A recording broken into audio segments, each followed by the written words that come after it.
Hi, my name is Gary Simmons. I'm considered one of the world's leading candle designers.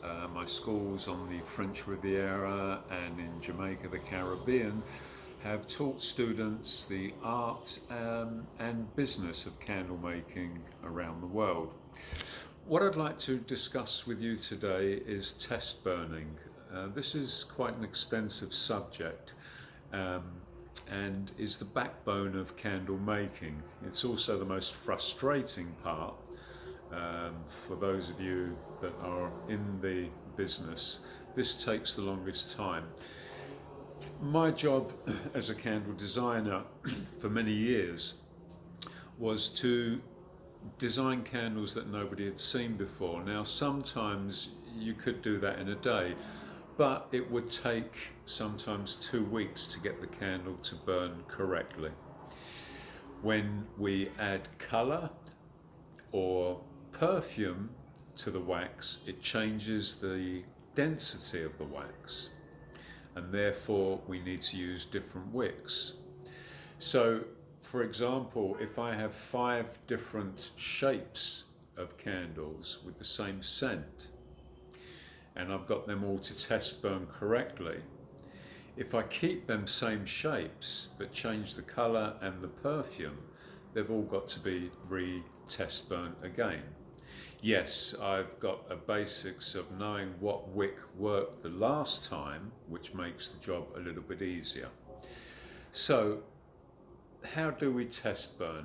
Well, there's a lot of different schools of thought on test burning, but after being in the business for over 25 years, I found that the best way to test burn is get 3 of the same shape pillar candles with the same perfume, the same colour, and use 3 different size wicks. Now, we know that different size wicks burn different circumferences. So we have to label, the trick here is to be very, very organised. Everything has got to be labelled. So we've got written on each pillar mould the percentage of perfume we've used and what size wick we're using. Now, when I say percentage, usually on pillar candles we can go 3 to 5%. After that it gets a little bit difficult to burn. So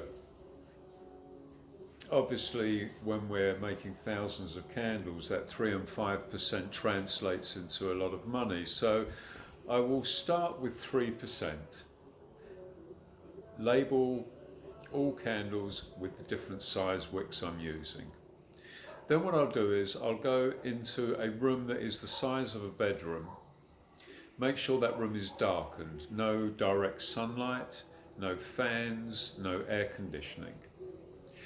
I will then place those 3 candles 10 inches apart, trim all the wicks to the same height, 10 millimeters, and then light all 3 of them.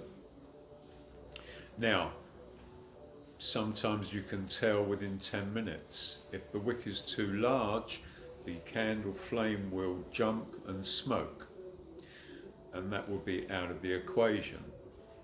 Now, the other 2 candles, for argument's sake, are burning okay. The flame is a nice size, so we wait. Now, after an hour, we may find that one of the candles burning is not burning the complete circumference of the pillar candle. It's burning down the centre. In the business we call this tunnelling, which means it won't work because after a while the flame will be starved of oxygen and it will extinguish itself. So that one is out of the equation. Now, the last one, we find that the flame is the right height it's burning just inside the circumference of the candle, which means those edges will actually fold down and the whole thing will burn down evenly. Now again, when we're test burning, we have to time it. So if we come in the morning, we lit the candle, it burned for 8 hours, we extinguish it, we come in the next morning, trim the wick, relight it and time it. For some reason, people like to know how long a candle burns for. So when we test burning, we have to test burn it right to the very end. Now, again, if you're going to change the perfume or you're going to change the colour, you can still, in those 3 candles, still use the successful wick that you had the last time, but you may have to either bump up the wick or make it smaller, because, as said, perfume and colour will change the density of the wax. I hope that's been informative. My main advice to you is patience. It is the most frustrating part of candle making, but it doesn't matter how unique, how beautiful a candle is, if it doesn't burn correctly, it's not a good candle.